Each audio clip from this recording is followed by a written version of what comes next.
Welcome to Alma YouTube channel mathematics platform with sir Anwar. आज का बहुत ही इंपॉर्टेंट टॉपिक है। चाहे आप किसी भी एग्ज़ाम की बात की जाए, चाहे डायरेक्टरेट के हो, चाहे एचएससी के हो, जो भी एग्ज़ाम हो, मैं आपको एक चीज़ कहता हूँ। अगर आप टेस्ट देना चाहते हो, अगर आप कहीं अप्लाई करना चाहते हो, तमाम चीज़ों में एक सवाल आपको हमेशा मिलेंगे, जो है प्रॉफिट परसेंट, लॉस परसेंट। ये बहुत ईजी क्वेश्चन होता है, लेकिन कंसिडर के लिए बहुत ही मुश्किल हो जाता है।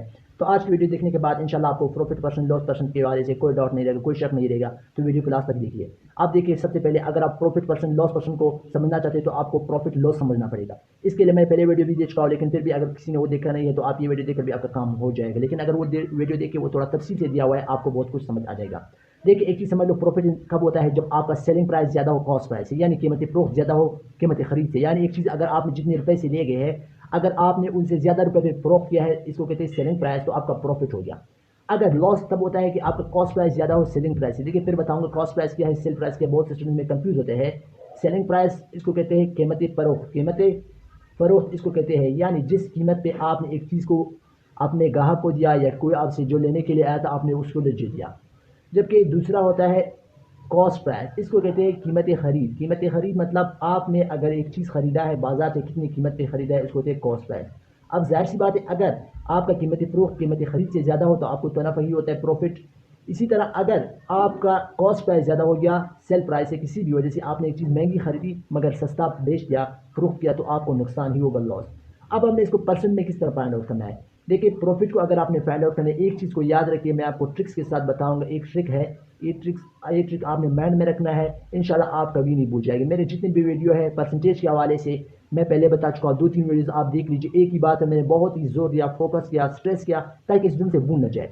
जब भी आपसे कहीं भी कई सवाल में जाए, 10th के एग्जाम में हो या कहीं आप टेस्ट देना चाहते हो, तो आपसे अगर पूछ जाए कि मुझे परसेंट फाइंड आउट करना है, तो आपने आंखें बंद करके 100 को मल्टीप्लाई करना है। किसके साथ, वो बाद में बताऊंगा। आपने 100 मल्टीप्लाई करना है अगर आपसे पूछ जाए कि मुझे परसेंटेज चाहिए।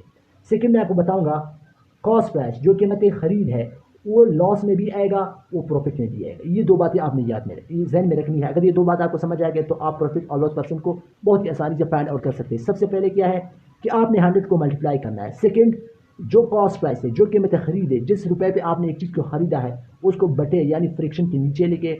अब अगर आप प्रॉफिट परसेंट को मालूम करते हैं तो प्रॉफिट के ऊपर लिखो, अगर लॉस परसेंट को मालूम करते हैं तो लॉस को ऊपर लिखो। यानी अगर प्रॉफिट परसेंट मालूम करते हैं जो आपको प्रॉफिट हुआ है, फिर मैं बताऊं ये फार्मूला आपको याद होना चाहिए, तभी तो प्रॉफिट आप फाइंड आउट कर सकते हो।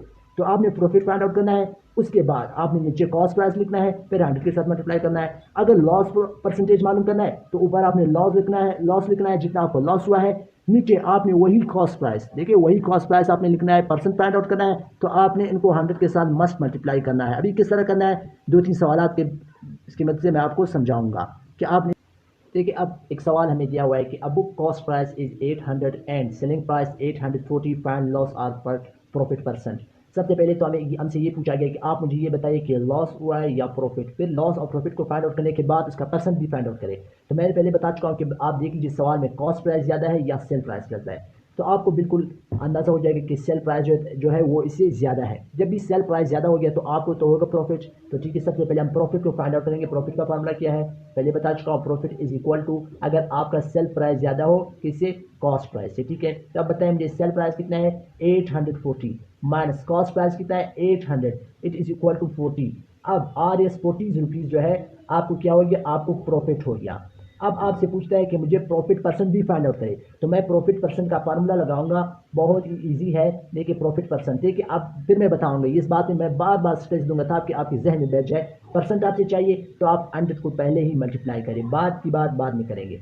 इसके बाद कॉस्ट प्राइस जितना भी है वो आपने नीचे लिखना है। अभी सवाल में कॉस्ट प्राइस कितना है, 800 रुपीज़ है। ठीक है, अब आपको प्रॉफिट कितना हुआ है, 40, वो आपने ऊपर लिखना है। अब जो सोल्व हो सकता है उसको आपने सोल्व करना है। फॉर एग्जाम्पल ये 20 इसके साथ कट गया, 8 1 8, 8 5 40। अब ये 5 आपके आगे बहुत से बस 5 लिखते हैं कि बस ये सही है, और आपको ऑप्शन में दिया भी होगा कि 5 इसका आंसर है या 5% इसका आंसर है, तो आपने साइन मस्ट लगाना है, क्योंकि अभी आपने परसेंट में ही इसको फाइंड आउट किया है। तो ये गलती भी आपने नहीं करनी है, ये गलती ये भी मस्ट है कि आपको मालूम होना चाहिए। फॉर एग्जांपल मैं इसी सवाल को एक और तरीके से आपको कराऊंगा कि अगर आपको ये बताया जाए कि फॉर एग्जांपल मैंने ये किताब मैंने 800 रुपये का लिया, लेकिन जब मैंने इसको सेल किया किसी भी वजह से मैंने उसको 720 में बेच दिया। अब मुझे बताइए लॉस और प्रॉफिट परसेंट। सबसे पहले आप देखिए कौन क्या चीज़ ज़्यादा है, कॉस्ट प्राइस ज़्यादा है, तो जाहिर सी बात है आपको तो लॉस हुआ ही है। अभी लॉस को फाइंड आउट करने के लिए क्या है, cost price minus sale price, ये तो क्लियर है। अभी कॉस्ट प्राइस है 800 रुपी माइनस सेल प्राइस है 720, आ गया 80, यानी 80 रुपये आपको